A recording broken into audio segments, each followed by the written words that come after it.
পড়ে শোনাচ্ছি Agatha ক্রিস্টির miss Marple সিরিজের একটি রহস্য উপন্যাস। উপন্যাসটির নাম স্লিপিং মার্ডার বা ঘুমিয়ে থাকা খুন। এই উপন্যাসটির আজ দ্বিতীয় পর্ব। বিকেলে মিস মার্পল বের হলেন। উদ্দেশ্য কর্নেল আর মিসেস ব্যানফ্রাইয়ের বাড়িতে যাবেন, জমিয়ে গল্পগুজব করবেন, কফি আর চিজ স্যান্ডউইচ সহযোগে। কিন্তু রাস্তায় কিছুটা এগোতেই দেখলেন কর্নেল ব্যানফ্রাই বিপরীত দিক থেকে আসছেন। তার হাতে পাখি মারা বন্দুক, আর তার পাশে পাশে গুটগুট হেঁটে আসছে তার পোষা স্প্যানিয়েল।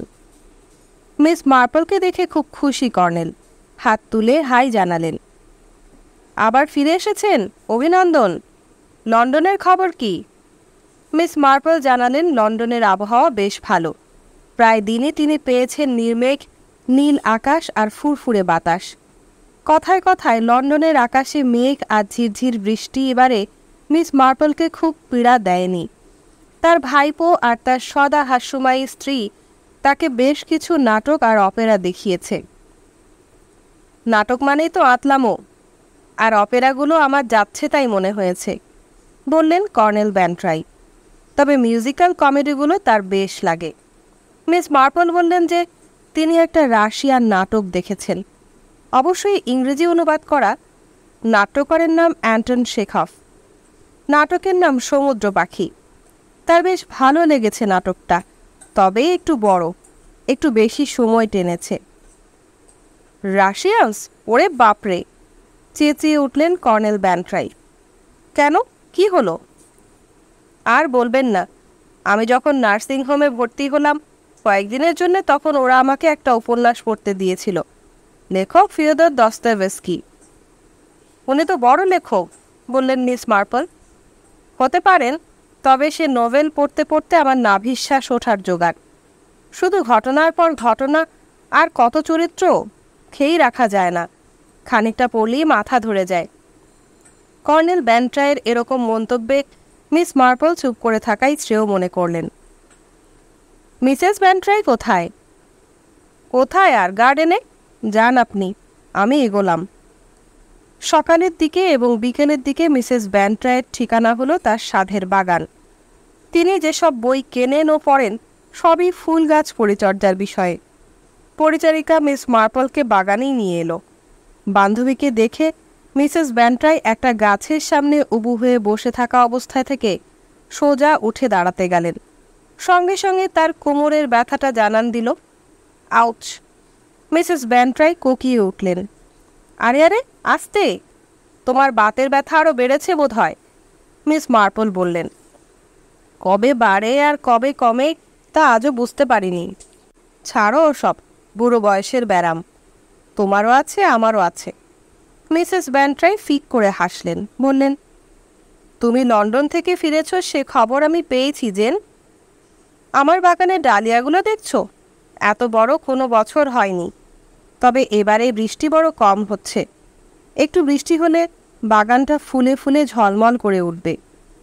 এস্থার বলছিল তুমি নাকি লন্ডন থেকে ফিরে অসুস্থ হয়ে পড়েছ, শুয়ে আছো বিছানায়। এখন দেখছি কথাটা সত্যি নয়। এস্থার হলো মিসেস ব্যানফ্রাইয়ের কুক এবং এই অঞ্চলের গেজেট বলা যায়। ঠিক অসুস্থ নয়, তবে একটু ক্লান্ত, বললেন মিস মার্পল। ডক্টর হেডক বলছেন সমুদ্রের ধারে আমার কিছুদিন থাকা উচিত। আমিও সেরকম ভাবছি। এখন তুমি তোমার বাগান ছেড়ে চলে যাবে? এখনই তো ফুল গাছগুলোর পরিচর্যা দরকার। ডক্টর হেডকের পরামর্শ হলো আমার এখনই চেঞ্জে যাওয়া দরকার।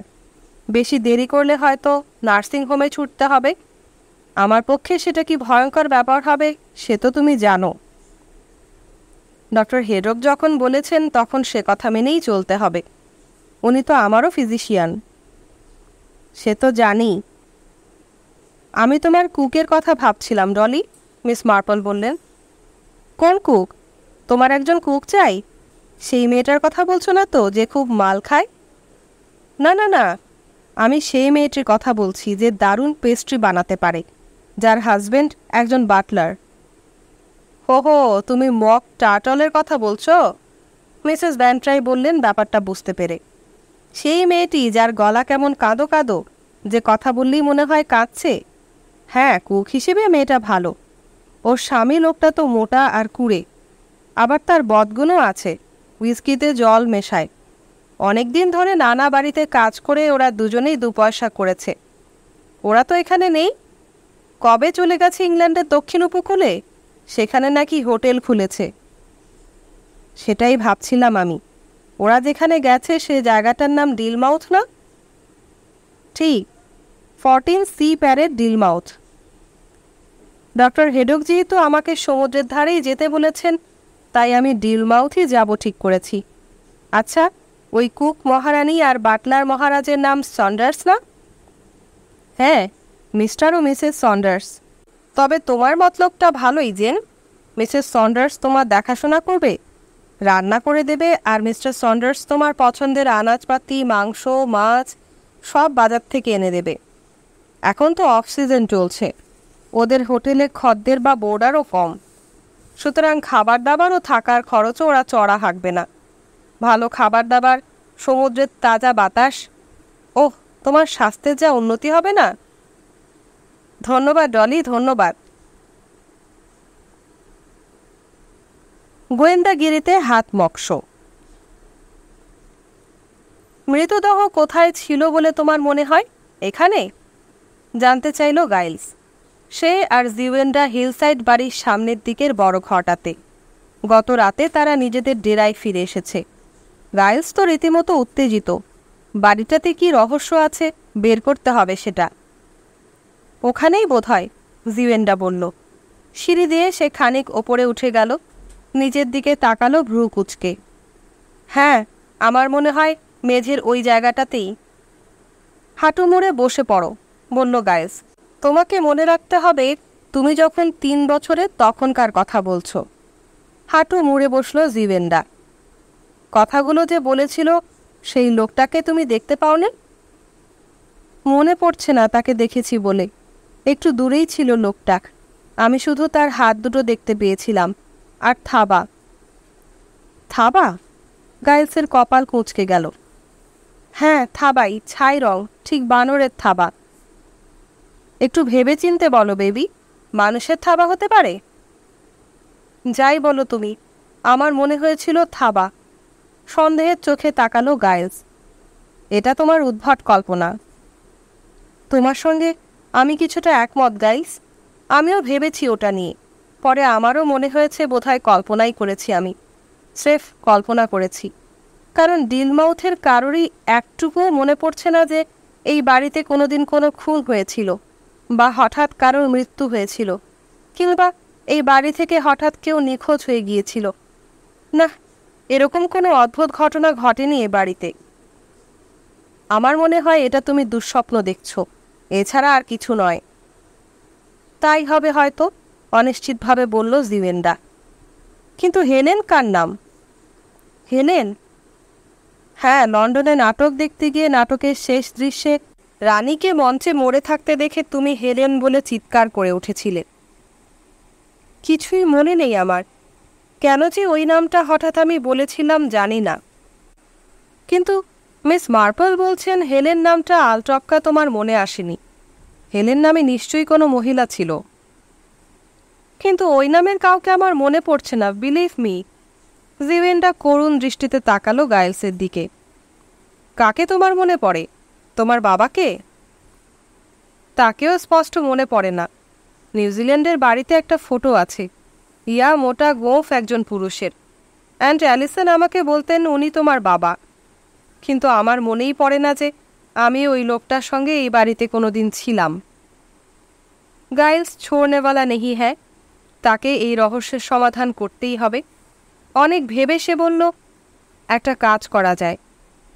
কি? আমাদের এজেন্ট মিস্টার পেন্ডারলি, যার কাছ থেকে এই হিলসাইড বাড়ি কিনেছি, তাকে একবার জিজ্ঞেস করা যায়।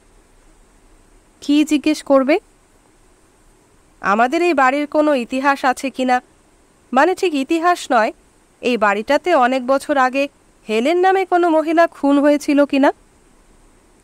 সেটা অবশ্য এজেন্টকে জিজ্ঞেস করা যায়।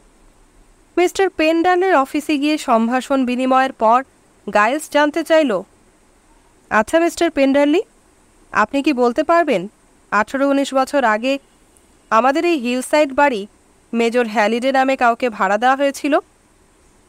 মিস্টার পেন্ডারলি হাত জোর করে বললেন, সরি স্যার, আপনাকে বোধহয় সাহায্য করতে পারবো না। কেন? আমাদের অফিসে যা রেকর্ড আছে তা অতদিনের নয়, বড়জোর 10-12 বছরের। আপনার অফিসে কোনো বয়স্ক কর্মচারী নেই যিনি পুরনো দিনের কথা বলতে পারবেন? একজন ছিলেন, মিস্টার গলব্রিথ। তিনি অবশ্য কয়েক বছর আগে আমাদের অফিস থেকে রিটায়ার করেছেন। তিনি কোথায় থাকেন? তাকে তো আমরা জিজ্ঞেস করতে পারি, জিওয়েন্ডা বলল। ওর আবার রিসেন্টলি একটা স্ট্রোক হয়ে গেছে। ওর বয়সও অনেক, 80-র কাছাকাছি। মিস্টার গলব্রিথ কোথায় থাকেন? এই ডিলমাউথেই থাকেন, ক্যালকাটা লজে থাকেন। যদি মনে করেন তার সঙ্গে কথা বলতে পারেন। ধন্যবাদ মিস্টার পেন্ডারলি, আজ আমরা আসি। ধন্যবাদ। ফিরতে ফিরতে গায়েলস বলল, এই তো পুরনো সিনেমার রিল ঘুরতে শুরু করেছে। যাবে ক্যালকাটা লজে? নিশ্চয়ই। ওই বৃদ্ধ ভদ্রলোকের সঙ্গে কথা বলে কিছু না কিছু খবর তো পাওয়াই যেতে পারে না? তুমি কি বলো? আমিও আশাবাদী, জিওয়েন্ডা জানালো। বাড়ির নাম ক্যালকাটা লজ, কিন্তু সেটা কোনো লজ নয়। বাড়ির চারধারে পরিষ্কার পরিচ্ছন্ন বাগান। ওদের দুজনকে যে বসার ঘরে নিয়ে যাওয়া হলো সেটাও ছিমছাম, তবে আসবাবপত্র একটু বেশি। জানালাগুলোয় পর্দা টানা। পাতলা চেহারার মাঝবয়সী এক মহিলা দৃষ্টিতে সন্দেহ নিয়ে ঢুকলেন ঘরে। গাইলস সংক্ষেপে এবং চটপট বলে ফেলল তাদের আসার উদ্দেশ্য। মিসেস গলব্রেথের মুখ স্পষ্ট অনীহা। মনে হচ্ছে না আমার বাবা আপনাদের সাহায্য করতে পারবে, বললেন মহিলা। অনেক বছর আগের ব্যাপার, তাই না? অনেক সময় পুরনো কথা মনেও তো পড়ে, বলল জিওয়েন্ডা। ডিলমাউথে মেজর হ্যানলিডে নামে কারোর সঙ্গে আমার কোনোদিন পরিচয় হয়নি। আপনার বাবার মনে পড়লেও পড়তে পারে, বলল জিওয়েন্ডা। বাবা? মিস গলব্রেথ না সূচক মাথা নাড়লেন। উনি তো আজকাল কোনো কিছুই খেয়াল রাখেন না, আর তার স্মৃতিও আজকাল একেবারেই কাজ করে না। আমরা আপনার বাবার সাথে একবার কথা বলে দেখতে পারি। আপনার বাবা কি কোনো সময় ভারতে ছিলেন? জিওয়েন্ডাই বলল। হ্যাঁ, কিছুদিন উনি ক্যালকাটায় ছিলেন, ব্যবসা করতেন। তারপর যুদ্ধ এসে গেল। 1920-এ উনি ফিরে এসেছিলেন এখানে। আমাদের বাড়ির নাম দিলেন ক্যালকাটা লজ। কথা বলতে বলতে মিস্টার গলব্রেথ ওদের ভেতরের ঘরে নিয়ে এলেন। বড়সড় পুরনো দিনের চেয়ারে এক বৃদ্ধ বসেছিলেন। নাকের নিচে সিন্ধু ঘটক গোঁফ। ওর মেয়ে পরিচয় করিয়ে দিল দুজনের সঙ্গে। আসার উদ্দেশ্যটাও বলল। স্মৃতি তো আজকাল আগের মতো কাজ করে না, ঘর ঘরে স্বরে বৃদ্ধ বললেন। হ্যানলিডে বললে? না না, এরকম কোনো নাম মনে পড়ছে না। ওই নামে ইয়র্কশায়ারের স্কুলে এক ছোড়াকে চিনতাম, 70 বছর আগে। খুব বন্ধু ছিলাম আমরা। মেজর হ্যানলিডে হিলসাইড বাড়িটা ভাড়া নিয়েছিলেন, থেকেছিলেন কিছুদিন ওখানে, যা জেনেছি আমরা, বলল গাইলস। হিলসাইড? বাড়িটার নাম কি তখন হিলসাইড ছিল? বৃদ্ধ চোখ দুটো বন্ধ করছিলেন, খুলছিলেন। ফিনদেসান ওখানে থাকত, চমৎকার মহিলা। আমার বাবা তখন ভারত থেকে চলে এসেছেন, সম্ভবত ওই বাড়িটাই তিনি ভাড়া নিয়েছিলেন। আসবাবপত্রে সাজানো ছিল বাড়িটা। ভারত? কি বললে? ভারত? এক ভদ্রলোকের কথা মনে পড়ছে বটে। আর্মির লোক, সঙ্গে স্ত্রী ছিল, আর ছোট্ট টুকটুকে এক মেয়ে।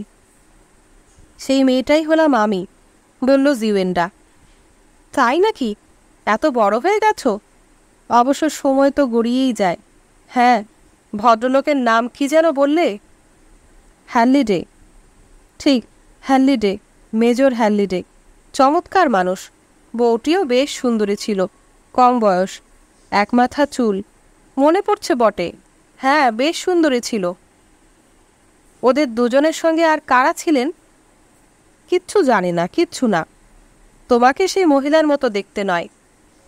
জিওয়েন্ডা বলতে যাচ্ছিল, মহিলা আমার সৎমা ছিলেন, কিন্তু তাতে জটিলতা বাড়তে পারে। তাই সে শুধুই জিজ্ঞেস করল, কেমন দেখতে ছিল তাকে? অপ্রত্যাশিতভাবে মিস্টার গলব্রেথ উত্তর দিলেন, খুব চিন্তিত মনে হতো, তবে মেজর লোকটা খুব ভদ্র ছিল। কি নাম ছিল সেই আর্মি ভদ্রলোকের? তারপর বৃদ্ধ উত্তরের অপেক্ষা না করে নিজের মনেই বলে যেতে লাগলেন, ঠিকই বলেছি, ওই ফার্নিশড বাড়িটাতে প্রথমে থাকতেন মিসেস ফিনদেশান। কিছুদিন বাড়িটাতে থেকে তিনি চলে গেলেন ইজিপ্টে, আর ফিরে আসতে পারেননি। বেচারি ইজিপ্টেই মারা গেলেন। তারপর বাড়িটা খালিই পড়েছিল। বেশ কিছুদিন পর ওই আর্মিম্যান ভাড়া নেন বাড়িটা। কতদিনের কথা আর কিছু মনে পড়ছে না, নামটা মনে পড়ছে না। এবার চা নিতে হবে, ল্যাডিস। কাইন্স ও জিওয়েন্ডা বৃদ্ধ ও তার মেয়েকে ধন্যবাদ জানিয়ে চলে এলো। তাহলে প্রমাণ হয়ে গেল, বলল জিউ। আমার বাবার সঙ্গে আমি ছিলাম হিলসাইডে। এরপর কি করা? সত্যি একটা বোকা আমি, গাইস বলল। Somerset house. সেটা আবার কি? বিবাহ সংক্রান্ত সব রেকর্ড রাখার অফিস। মেজর হ্যানলিডে, মানে তোমার বাবার বিয়ের ব্যাপারে কোনো রেকর্ড পাওয়া যায় কি না সেটা দেখতেই ওই অফিসে যেতে হবে। তোমার খুড়িমা চিঠিতে তোমাকে যা জানিয়েছেন সেটা হলো তোমার বাবা তার দ্বিতীয় স্ত্রীকে বিয়ে করেছিলেন ইংল্যান্ডে পৌঁছেই। এরকমও হতে পারে হেলেন নামে কোনো মহিলা তোমার সৎমা ছিলেন না, সৎমায়ের কোনো আত্মীয়া ছিলেন, হয়তো বোন। যাই হোক, হেলেনের পদবি কী ছিল এটা আমাদের জানতে হবে, তাহলেই ধোঁয়াশা কাটবে। ফ্যান্টাস্টিক, জিও বলল গায়েসকে। রেকর্ড অফিস লন্ডনে। আবার লন্ডনে কে যায়? গায়েস অফিস থেকে ট্র্যাঙ্ক কল বুক করলো। অফিস থেকে ফিরে স্ত্রী জিওকে বলল, মার দিয়া কেল্লা, এই দেখো তোমার বাবার ম্যারেজ সার্টিফিকেট। শুক্রবার August 7, Kensington registry office. Kelvin James হ্যানলিডে married to Helen Kennedy. জিওয়েন্ডা তীক্ষ্ণ স্বরে বললেন, হেলেন? ওহ, যে মেয়েটাকে আমরা ভাবছি হিলসাইডে খুন হয়েছিল সে হেলেন হবে কিভাবে? কারণ ওদের তো বিচ্ছেদ হয়ে গিয়েছিল, হেলেন আবার বিয়ে করে চলে গিয়েছিল। গাইলস বলল, আমরা কি নিশ্চিত যে হেলেন নামের মহিলা এখান থেকে চলে গিয়েছিল? জিওয়েন্ডা বলল, টেলিগ্রাফে লেখা নামটা সে বারবার পড়ছিল, Helen Kennedy, Helen. Doctor Kennedy. সমুদ্রের দিকের ফুটপাত ধরে হাঁটছিল জিও। সামনে এক বৃদ্ধা, গায়ে ভারী কোট, গলায় মোটা মাফলার, একটু খুঁড়িয়ে হাঁটছেন। মিস মার্পল না? মনে হলো জিওর। সে তাড়াতাড়ি হেঁটে ধরে ফেলল বৃদ্ধাকে। মিস মার্পল, কবে এলেন এখানে? অবাক হচ্ছ তাই না জিওয়েন্ডা? আমার ডাক্তার পরামর্শ দিলেন সমুদ্র উপকূলে চেঞ্জে যেতে। তোমার মুখে ডিলমাউথের বর্ণনা শুনে মনে হলো এখানেই এসে 2 দিন থেকে যাই। এখানে পলিউশন নেই বললেই চলে, আর সমুদ্রের এই বাতাসে 2 দিনেই শরীর চনমনে হয়ে যাবে। হাসলেন মিস মার্পল। চলুন ওই বেঞ্চে বসি, আপনার সঙ্গে কথা আছে। চলো। সমুদ্রের ধারে পরপর সারি সারি বেঞ্চ, একটাতে পাশাপাশি বসা হলো দুজনের। আমরা বলা যায় তদন্ত শুরু করেছি, বলল জিও। তদন্ত? তোমাদের বাড়ির ব্যাপারে? হ্যাঁ। গাইলস আর জিওয়েন্ডা দুজনে মিলে এতদিন যা যা অনুসন্ধান করেছে বিশদে বলল সে। বাহ, ভালোই তো এগোচ্ছ তোমরা, মৃদু হাসলেন বৃদ্ধা। এখন গাইলসের পরামর্শ মতো একটা ব্যাপার করেছি। কি? আমরা দি টাইমস ও অন্যান্য লোকাল ডেইলিতে একটা বিজ্ঞাপন দিয়েছি। ম্যাটারটা হলো, যদি কেউ হেলেন হ্যানলিডে অর্থাৎ কেনেডি সম্বন্ধে কিছু জানেন আমাদের ঠিকানায় জানাতে পারেন। বিজ্ঞাপনটা এরকম। আপনার কি মনে হয় কিছু উত্তর অন্তত আসবে? আশা তো উচিত, মিস মার্পল বললেন। কিছু উত্তর পেলে আপনাকে জানাবো ম্যাডাম। নিশ্চয়ই। তোমাদের বাড়ির রহস্যময় ব্যাপার স্যাপারগুলো আসলে কি তা জানতে আমি খুব আগ্রহী। ম্যাডাম, আপনি এখানে কোথায় উঠেছেন ঠিকানাটা দিন। আর হিলসাইডে তো আপনি একবার গেছেন। গেছি। চা খেতে আসবেন মিস মার্পল? অবশ্যই। দিনের পর দিন যায়। জিও আর গাইলস প্রতিদিন তাদের মেইল বক্স দেখে। বিজ্ঞাপনের কোনো উত্তর নেই। দূর, কিছু আসবে না, জিও বলে। হতাশ হওয়ার কিছু নেই ডার্লিং, হ্যাভ পেশেন্স। গাইলসের আশাবাদী জিতল। একদিন একটা ছোট্ট চিঠি এলো তাদের ঠিকানায়। চিঠিটা এরকম, গলস হিল, উডলি বোল্টন। প্রিয় মহাশয়, দ্য টাইমসে আপনার বিজ্ঞাপনের উত্তরে জানাই যে হেলেন কেনেডি আমার বোন। তার সঙ্গে অবশ্য অনেক বছর আমার যোগাযোগ নেই। আপনাদের কাছে হেলেনের কিছু খবর থাকলে জানাতে পারেন। আপনার বিশ্বস্ত James Kennedy, MD. Woodley Bolton, guys বলল। এখান থেকে খুব দূরে নয়, 30 মাইলের মতো হবে। এই চিঠির কি উত্তর লেখা যায় জিও? লিখে দাও। আমরা কি তার বাড়িতে আসতে পারি? যদি অসুবিধা থাকে তাহলে আমাদের খুব ভালো লাগবে যদি তিনি হিলসাইডে আসেন। সেরকমই একটা উত্তর গেল ডক্টর কেনেডির ঠিকানায়। আর উত্তরও এলো তাড়াতাড়ি। আগামী বুধবার ডক্টর অপেক্ষা করবেন অতিথিদের জন্যে তার বাড়িতে। সেদিনই দুজনে গেল। উডলি বোল্টন সমুদ্রের ধারে ছোটোখাটো একটা গ্রাম। গ্রামের মাঝখানে বাড়িটা পুরনো ধাঁচের। দরজা খুলল একজন কালো গোমরামুখ মহিলা। ঢুকেই একটা হল ঘর, সেটা পেরিয়ে ডক্টর কেনেডির স্টাডি। দুজনকে দেখে ডক্টর উঠে দাঁড়ালেন অভিবাদন জানাতে। ঘরটা লম্বাটে ধরনের, চারধারে বুকশেলফে বই। ডক্টর কেনেডি বেশ বয়স্ক মানুষ, চোখের দৃষ্টি তীক্ষ্ণ, ভুরুতে ঘন পাকা চুল। চকিত দুজনকে দেখে নিলেন তিনি। মিস্টার আর মিসেস রিড, এই চেয়ারটাতে বসুন মিসেস রিড। এই ঘরে এটাই সব থেকে আরামপ্রদ। এবার বলুন কি ব্যাপার। গাইলস গড়গড় করে বলে গেল তাদের একই গল্প। সে এবং তার স্ত্রী সম্প্রতি বিবাহিত নিউজিল্যান্ডে। তার কিছুদিন আগে এসেছে ইংল্যান্ডে, যেখানে তার স্ত্রী কিছু সময় খুব ছোটবেলায় ছিল। 5 বছর বয়স তখন তার। অনেক কিছুই মনে নেই, যা হয় অনেক স্মৃতি হারিয়ে গেছে। এখন তার স্ত্রী যোগাযোগ করতে চেষ্টা করছে তার পরিবারের লোকজনদের সঙ্গে। ডক্টর কেনেডি চুপচাপ সব শুনলেন, গলা খাকারি দিলেন একবার, বললেন, আপনাদের বোধহয় মনে হচ্ছে আমার বোন দুঃসম্পর্কের বোন এবং আমি নিজেও মিসেস রিডের আত্মীয়া এবং আত্মীয় হতে পারি। মিসেস হেলেন আমার সৎমা ছিলেন, জিওয়েন্ডা বলল। আমার বাবার দ্বিতীয় পক্ষের স্ত্রী। আমি তাকে একেবারেই মনে করতে পারছি না। তখন এই এতটুকু ছিলাম আমি। আমার পদবি ছিল হ্যালিডে। ডক্টর তাকালেন জিওর দিকে। হঠাৎ তার ঠোঁটে হাসি রেখা। একটু উত্তেজিত মনে হলো তাকে। তাহলে কি আমি আমার জিওয়েন্নির সঙ্গে কথা বলছি? তাই তো, রীতিমতো উৎফুল্ল জিওয়েন্ডা। হ্যাঁ তাই তো। ছোটবেলায় আদর করে আমাকে ওই নামেই ডাকা হতো। আমার সেই জিওন্নি এখন এত বড় হয়ে গেছে, বিয়েও হয়ে গেছে। সময় কোথা দিয়ে চলে যায়। কত বছর হবে? 15 বছর, না তার থেকেও বেশি। আমাকে একটুও মনে পড়ছে না তোমার? জিও প্রবলভাবে মাথা নাড়ল। আমার বাবাকেই মনে করতে পারছি না, মানে কীরকম আবছা অস্পষ্ট। হ্যালিডের প্রথম স্ত্রী ছিল নিউজিল্যান্ডের মেয়ে। সে যা বলেছিল আমাকে। নিউজিল্যান্ড দেশটা কিন্তু দারুণ, পৃথিবীর মধ্যে সবথেকে সুন্দর দেশ। কিন্তু ইংল্যান্ডও আমার খুব ভালো লাগে। ডক্টর কেনেডি বেল দিলেন। লম্বা সেই মহিলার আগমন। চা দাও, আর মাখন দিয়ে মুচমুচে টোস্ট কিংবা কেক থাকলে। ঠিক আছে স্যার। গোমরাবক্ষী চলে গেল। তোমরা কি এখানে বেড়াতে এসেছো? না, আমরা এখানে একটা বাড়ি কিনেছি, জিও জানালো। বাড়ির নাম হিলসাইড। ও হ্যাঁ, তোমাদের চিঠিতে উল্লেখ ছিল ডিলমাউথে। কি বললে? বাড়িটার নাম হিলসাইড? আগে ওই বাড়ির নাম অন্য ছিল, কি জানো, সেন্ট ক্যাথরিন, গাইলস বলল। হ্যাঁ, সেন্ট ক্যাথরিন। আমি ছোটবেলায় ওই বাড়িতে ছিলাম, তাই না?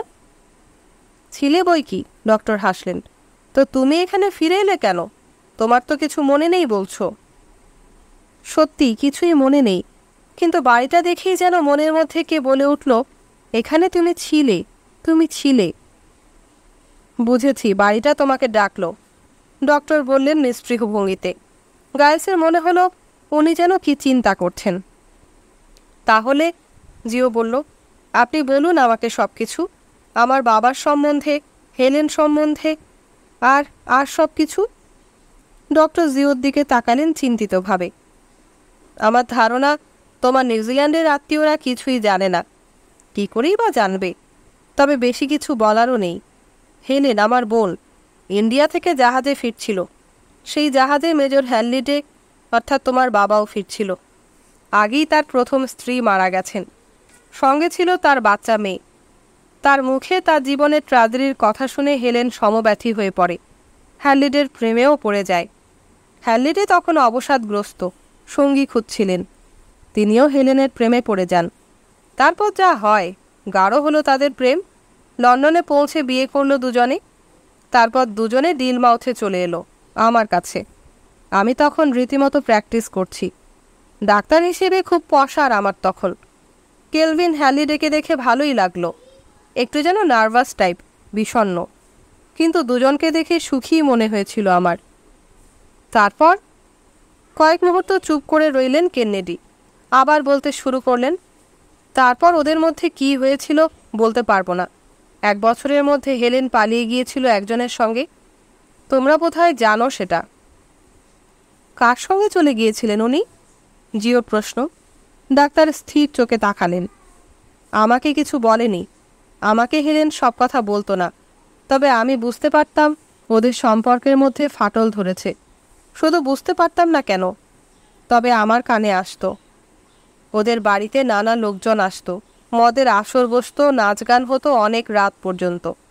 লন্ডন থেকেও কোনো কোনো লোক আসতো। সবটাই আমার শোনা। হেলেন আমাকে কিছুই বলতো না। আমার ধারণা, লন্ডন থেকে যে প্রায় ওদের বাড়িতে আসতো, বেশ নাকি অভিজাত সুপুরুষ, তার সঙ্গেই শেষমেশ হেলেন পালিয়েছিল। তাহলে বাবার সঙ্গে হেলেনের ডিভোর্স হয়নি? হেলেন ডিভোর্স পায়নি, তোমার বাবাও। উনি আমাকে পরে যা বলেছিলেন, ডিভোর্স চাননি। ডক্টর কেনেডি থামলেন। আচ্ছা, আমার বাবা কেন হঠাৎ আমাকে সেই বাচ্চা বয়সে নিউজিল্যান্ডে পাঠিয়ে দিয়েছিলেন?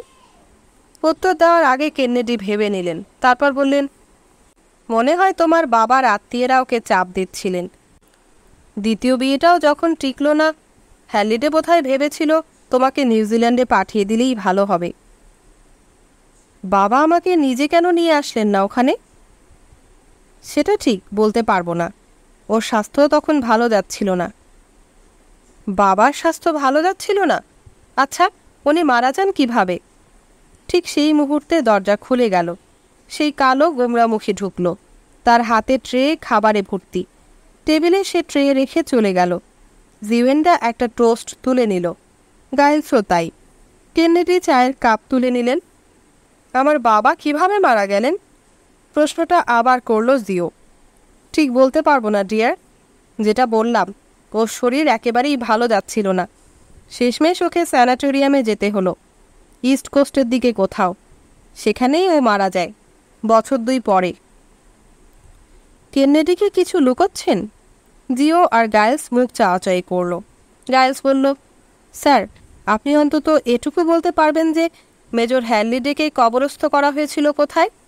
আমার স্ত্রী তার বাবার কবরটা অন্তত দেখতে চায়। ডক্টর কেনেডি টেবিল থেকে তার পাইপটা তুলে নিলেন। একটা পেন্সিল ছুরি দিয়ে খোঁচাতে লাগলেন সেটা। পরিষ্কার করছিলেন পাইপটা। একটা কথা মনে রাখবে দুজনেই, তিনি বললেন মৃদু স্বরে। অতীত নিয়ে বেশি ঘাটাঘাটি করা ঠিক নয়। ভবিষ্যৎ নিয়েই ভাবা উচিত। কি হবে বাবার কবরে গিয়ে কিছু ফুল রেখে এসে? তোমরা দুজনেই কম বয়সী। সামনের দিকে তাকাও, থিঙ্ক ফরওয়ার্ড। জিও যেন নাছোড়। আমার বাবার কবরস্থান দেখতে চাই। এ ব্যাপারে আমি তোমাকে সাহায্য করতে পারবো না। আমিও তো বুড়ো হয়েছি, স্মৃতি আমারও ভালো কাজ করে না। আর তোমার বাবা ডিলমাউথ ছাড়ার পর তার সঙ্গে আমার কোনো যোগাযোগ ছিল না। কোথায় তাকে কবর দেওয়া হয়েছিল কিছুই বলতে পারবো না। স্যার, অন্তত এটা তো বলতে পারবেন যে স্যানিটোরিয়ামটা কী ধরনের ছিল? সেটা কি শুধু টিবি পেশেন্টদের জন্যে? মনে হয় সেটাই। তাহলে আমরা স্যানিটোরিয়ামের খোঁজ নিশ্চয়ই পাব, জিও বলল। ধন্যবাদ স্যার, আপনি অন্তত কিছুটা সাহায্য করলেন। ওরা দুজনে উঠে পড়ল, বেরিয়ে এলো রাস্তায়। গাড়িতে উঠে জিও বলল, লোকটা মনে হচ্ছে আরও কিছু জানে, আমাদের বলছে না। মিস মার্পলে ঠিক বলেছিলেন, গায়েলস বলল। কি বলেছিলেন? অতীতকে নিয়ে বেশি ঘাটাঘাটি করা ঠিক নয়। কিন্তু এখন পেছানো যাবে না, সব কিছু আমাদের জানতেই হবে। ডক্টর কেনেডি আর কিছু বলছেন না। ঈশ্বর জানেন কেন, তবে আমাদের সব জানতেই হবে। কি ঘটেছিল 18-19 বছর আগে? আমার বাবাই কি? জিও কথাটা শেষ করল না, ভাবতে লাগলো। পরদিন সকালে বাগানে বসে দম্পতি চা খাচ্ছিল। মিসেস ককার বেরিয়ে এসে জানালেন, স্যার, ডক্টর কেনেডি নামে একজন ফোন করেছেন। গাইলস বাড়ির ভেতরে গেল, রিসিভার তুলল। গাইলস, রিড বলছি। ডক্টর কেনেডি বলছি।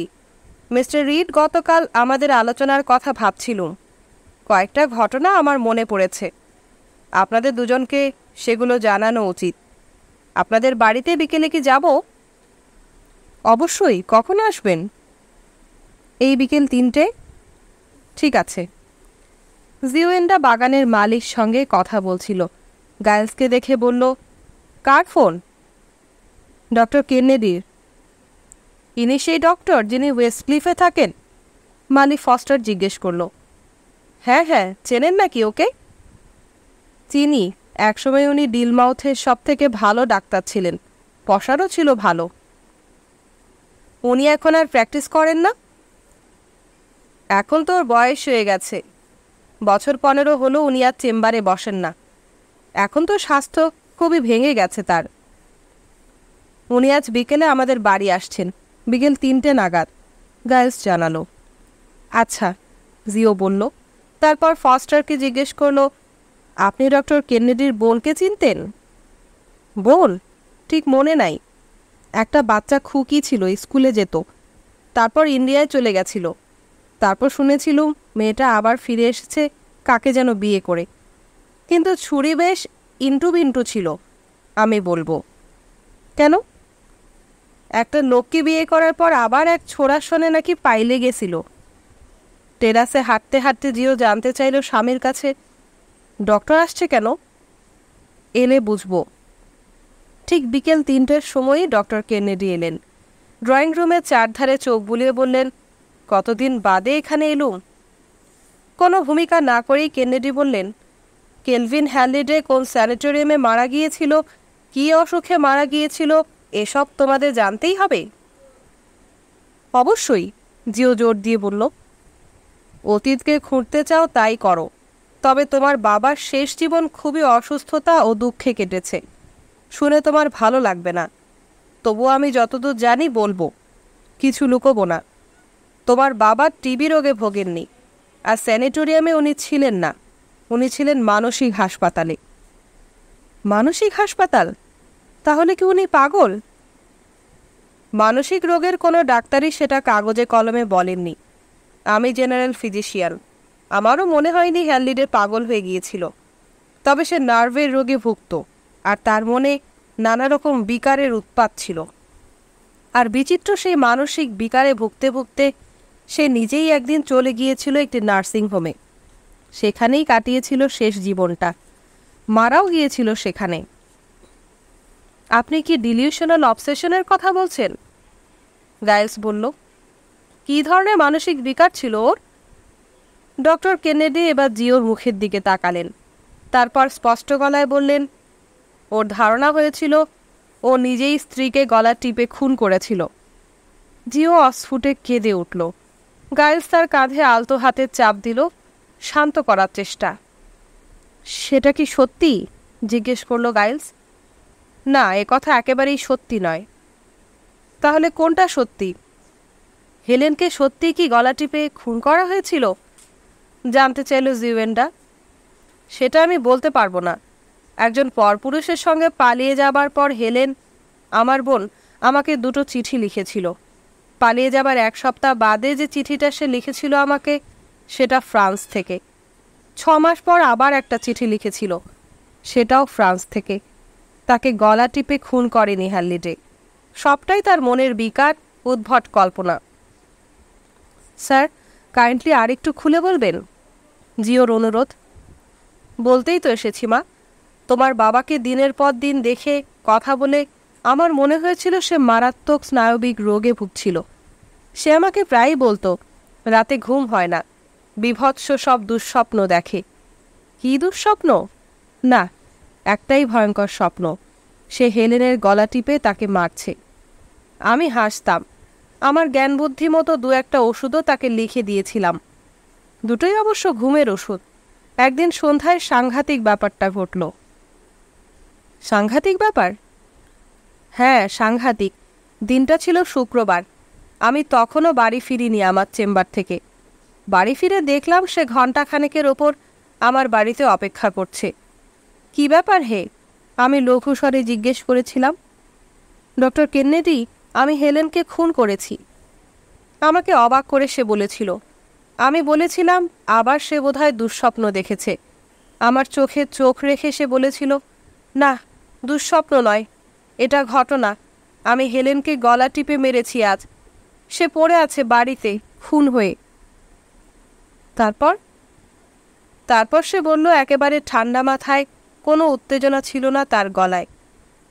কি বলেছিলেন উনি? উত্তেজনায় জিও কাঁপছিল। বলছিল যে, তুমি আমার সঙ্গে আমাদের বাড়িতে চলো, ওখান থেকে থানায় ফোন করবে। আমিও খুব অবাক হয়ে গেছিলাম। নিজের গাড়ি বের করে তাকে নিয়ে ওর বাড়িতে গেলাম। বাড়ি নির্জন, অন্ধকার। একটা আলো জ্বেলে দুজনে ওদের বেডরুমে ঢুকেছিলাম। বেডরুম? জিও যেন আঁতকে উঠল। ডক্টর কেনেডি রীতিমতো অবাক হয়ে মেয়েটার দিকে তাকালেন। হ্যাঁ, বেডরুম। ওখানেই তো যা ঘটার ঘটেছিল। যদিও কী যে ঘটেছিল বলতে পারবো না, কারণ বেডরুমে ঢুকে দেখলুম সেখানে কারোর মৃতদেহের কোনো চিহ্ন নেই। ঘরের বিছানাতেও হুটাপাটির কোনো চিহ্ন ছিল না। বিছানার চাদর ছিল নিভাঁজ পরিষ্কার। বুঝে গেলাম আমি, সব ব্যাপারটাই ছিল হ্যালিডের হ্যালুসিনেশন। তবুও বাবা একই কথা বলে যাচ্ছিলেন। একটা কথা সে বলে যাচ্ছিল, বলছিল, আশ্চর্য, ডেড বডি কোথায় গেল?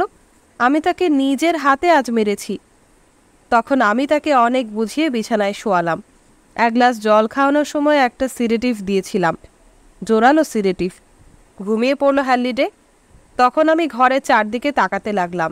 দেখলাম বাজে কাগজের ঝুড়িতে একটা কাগজের গোল্লা পড়ে আছে। সেটা তুলে নিয়ে সোজা করে পড়লাম। লেখা ছিল, বিদায়, দুঃখিত আমি, কিন্তু আমাদের বিয়েটা অশুভ। এভাবে চালিয়ে যাওয়া আমার পক্ষে সম্ভব নয়। যাকে আমি সত্যিই ভালোবাসি তার সঙ্গে চললাম। ভালো থেকো, হেলেন। পরদিন কেলভিন ঘুম থেকে ওঠার পর আমি তাকে বোঝালাম সব তার মনের বিকার। হেলেনকে সে মারেনি, হেলেন নিজে থেকেই পালিয়েছে। কিছুটা ধাতস্থ হলো সে। এক সপ্তাহ পরে আবার একটা চিঠি পেলাম হেলেনের কাছ থেকে। স্পেনের একটা জায়গা থেকে সে চিঠিটা আমাকে লিখেছিল। চিঠিটা আমি কেলভিন হ্যালিডেকে দেখিয়েছিলাম। তখন সে বলল সে সুস্থ নয়, তার মাথা খারাপ হতে চলেছে। প্রথম পক্ষের স্ত্রীর আত্মীয় স্বজন নিউজিল্যান্ডে থাকে, তাদের সে চিঠি লিখল বাচ্চাটাকে সে নিয়ে যেতে। মানে আমাকে? জিও জিজ্ঞেস করল। সেটাই তো মনে হচ্ছে। তারপর সে নিজেই মানসিক চিকিৎসার জন্য একটা নার্সিং হোমে ভর্তি হলো। আমার কোনো কথাই শুনল না। বছর 2 বাদে সে নার্সিং হোমেই মারা গেল। সেই নার্সিং হোমের ঠিকানা আমার কাছে আছে। সেখানকার সুপারিনটেন্ডেন্ট এখন একজন ছোকরা। তোমরা তার কাছে গিয়ে তোমার বাবার বিষয়ে যা জানা জানতে পারো। এরপর আবার আপনি আপনার বোনের কাছ থেকে চিঠি পেয়েছিলেন? হ্যাঁ, প্রায় 6 মাস পর। চিঠিটা সে লিখেছিল ফ্লোরেন্স থেকে। আমাকে জানিয়েছিল নতুন সংসারে সে ভালোই আছে। তারপর সে আর কোনো চিঠি লেখেনি। আমিও তার উপর বিদ্রোহ হয়ে পড়েছিলাম। তার সঙ্গে যোগাযোগ রাখার কোনো চেষ্টাই করেনি। এখন সে কোথায় আছে, কেমন আছে, কিছুই জানি না, আর জানতে চাইও না। ডক্টর কেনেডি চুপচাপ বসেছিলেন বেশ কিছুক্ষণ, তারপর উঠলেন। অজানা তথ্য।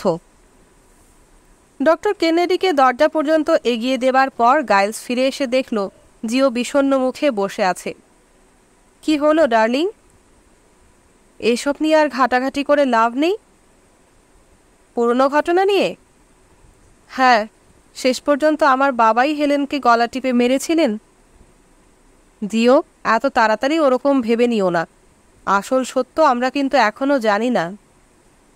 কেন জানবো না? ডক্টর কেনেডি তো তাই বললেন। কিন্তু রহস্যটা হলো কেনেডি হেলেনের মৃতদেহ দেখতে পাননি। তারপর বোনের কাছ থেকে 2 বার চিঠি পেয়েছেন। কিন্তু বডি ছিল এই বাড়িতেই, আমি তো দেখেছি।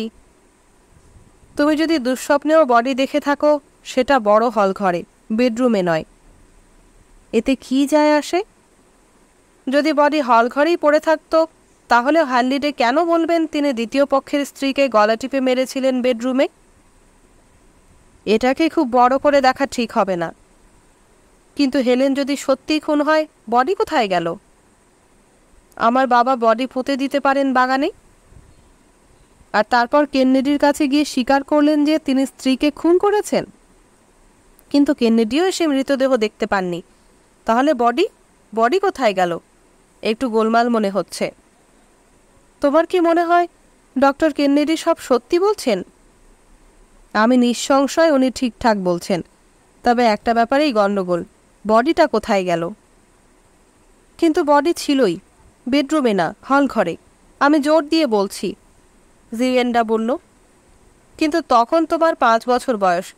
5 বছরে কি দেখেছিলে সেটা এখনো মনে থাকা সম্ভব? শিশুদের সাইকোলজি নিয়ে আমি কিছু পড়াশোনা করেছি। শিশুরা খুন বা ওরকম ভয়ঙ্কর কিছু দেখলে সেটা তাদের মনে চিরকালের জন্য ছাপ রেখে যায়। আমার ক্ষেত্রেও তাই হয়েছিল।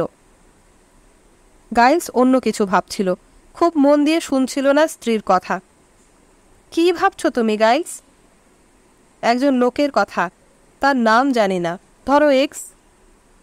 এক্স? হেলেন যদি হ্যালিডেকে ছেড়ে পালিয়েই থাকে, তাহলে কার সঙ্গে পালিয়েছিল? তার নাম কি আমরা জানি না, তাই বলছি এক্স। এবার আমি এরকম ভেবেছি। শুনি কি ভেবেছ?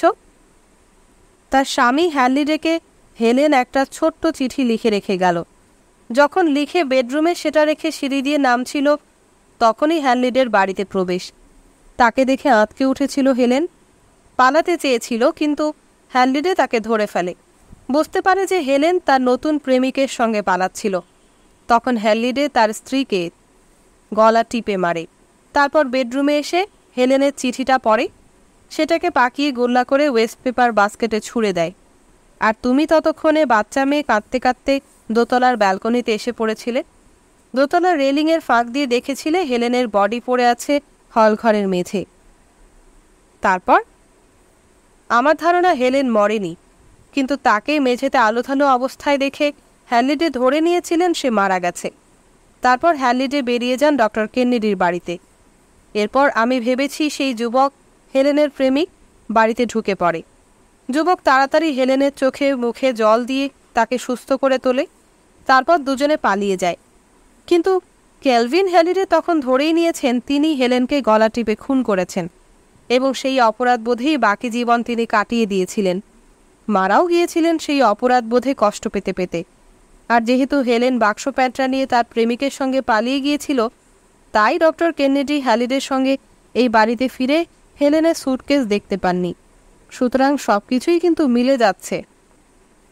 জিও ঠোঁট কামড়ে ভাবছিল, তারপর বলল, কিন্তু আমার বয়স 5 বছর হলেও আমি যেন আজও স্পষ্ট চোখের সামনে দেখতে পাচ্ছি এক মহিলা হলঘরে উপুড় হয়ে পড়ে আছে, আর সে বেঁচে ছিল না, মারা গিয়েছিল। তুমি কিন্তু অনেকটাই কল্পনা করে বলছো। না, মোটেও না, জিও প্রতিবাদ করল। ঠিক সেই মুহূর্তে ডোরবেলের আওয়াজ। এখন আবার কে আসতে পারে? বিরক্ত মুখে গাইলস বলল। আমি ভুলেই গিয়েছিলাম, নিশ্চয়ই মিস মার্পল এসেছেন। কেন? ওকে চায়ের নেমন্তন্ন করেছিলাম। শোনো, বুড়িকে যেন বলো না আমরা যা নিয়ে আলোচনা করছিলাম। চায়ের টেবিলে বসে মিস মার্পল গল গল করে কথা বলছিলেন। তার মতে ডিলমাউথ সমুদ্রের এই উপকূল স্বাস্থ্য ফেরানোর পক্ষে বেশ আদর্শ জায়গা, আর যেখানে তিনি উঠেছেন সেই বোর্ডিং হাউসে থাকা তো বেশ আরামপ্রদ। দুজনে, মানে স্বামী স্ত্রী যারা এটা চালান, তারা মিস মার্পলের জন্য নিজেই রান্নাবান্না করেন। খুব সুস্বাদু সেই রান্না। চায়ের আসর শেষ হওয়ার পর জিওয়েন্ডা বলল, আসুন ম্যাডাম, আমাদের বাগানটা দেখে যান। জিওর ভয় করছিল যে বুড়ি বোধহয় ধরে ফেলবেন টেরাসের এক প্রান্তে সেই পরিবর্তনটা, যার কারণ জিও এখনও বুঝে উঠতে পারেননি। টেরাসের শেষ প্রান্তে লনে নামার জন্য একটা সিঁড়ি ছিল। সেই সিঁড়িটা কী কারণে যেন ভেঙে দেওয়া হয়েছিল। তার বদলে সেখানে বুনো গাছ লাগানো হয়েছিল, আর পাহাড়ি পাথর ব্যবহার করে ছোট একটা পাহাড় তৈরি করার চেষ্টা হয়েছিল। কাজটা মোটেও ভালো হয়নি। বুনো হলদেটে ফুল বাগানের শোভা বৃদ্ধি করেনি, আর নকল পাহাড়টাও একটা বেঢপ ঢিবি ছাড়া আর কিছু হয়ে ওঠেনি। জায়গাটা পরিষ্কার করা হয় না, বুনো ঝোপ আর আগাছায় ভর্তি। সাপখোপের আড্ডাও হতে পারে। মিস মার্পলের নজর বেশ তীক্ষ্ণ। জিও ধরেই নিয়েছিল বুড়ি বাগানের এই বিসদৃশ জায়গাটা দেখবেন এবং কিছু মন্তব্য করবেন। কিন্তু বুড়ি যেন সেদিকটা দেখেও দেখলেন না। জিওর হঠাৎ মনে হলো এতদিন তারা দুজনে যা যা করেছে, বিশেষত ডক্টর কেনেডির মুখ থেকে অনেক খবরই পেয়েছে, সেগুলো সবই মিস মার্পলকে জানানো উচিত। কি আশ্চর্য, সে নিজেই গার্লসকে যেটা বারণ করেছিল সেই প্রসঙ্গ সে নিজে থেকেই উত্থাপন করলো মিস মার্পলের কাছে। সব বলার পর জিও বুড়িকে জিজ্ঞেস করলো, আপনার কি মনে হয় আমার বাবা তার দ্বিতীয় পক্ষের স্ত্রীকে গলা টিপে খুন করেছিলেন? হতেও পারে, বললেন মিস মার্পল। ত্রিকোণ প্রেমের ক্ষেত্রে প্রতিহিংসা পরায়ণ হয়ে স্বামীও অনেক ক্ষেত্রে স্ত্রীকে খুন করতে পারে। এখন আমি বুঝছি কেন আপনি বলেছিলেন অতীতে কি হয়েছে জানতে যাওয়ার দরকার নেই, অতীতকে ঘুমোতে দাও। ঠিকই, পেছনের দিকে গিয়ে কি হবে? আমাদের উচিত সামনের দিকে এগোনো, সামনের কথা ভাবা। এবার জিও তাকালো স্বামীর দিকে, বলল, কিন্তু গাইলস তো অন্য কথা বলছে। কি কথা বলছে? গাইলস হেলেনের খুন বিষয়ে নিজের ভাবনাটা বেশ বিশদেই মিস মার্পলকে বলল। বাহ, বেশ ভালো ভেবেছেন তো মিস্টার রিড। ঠিকই বলেছ তুমি। একজন মিস্টার এক্সের কথা মাথায় রাখতে হবে, যে আড়াল থেকে হয়তো তার খেলা খেলছে। এক্স? জিজ্ঞেস করল জিও। অজানা তথ্য, বললেন মিস মার্পল। কেউ একজন যে এখনও সামনে আসেনি, মেঘের আড়াল থেকে হয়তো খেলেছে। কেউ একজন যাকে আমরা এখনও চিনতে পারিনি। সেই এক্সকেই খুঁজে বের করতে হবে। কিভাবে করব? জিও জিজ্ঞেস করল। সেটা তোমাদেরই বুঝে নিতে হবে। তদন্ত মানে অতীতকে জানতে তোমরাই তো চাইছো। নরফোকে সেই স্যানিটোরিয়ামে আমরা যাব, যেখানে বাবা মারা গিয়েছিলেন। কিছু খবর হয়তো পাবো। Let us hope for the best, miss Marple বললেন।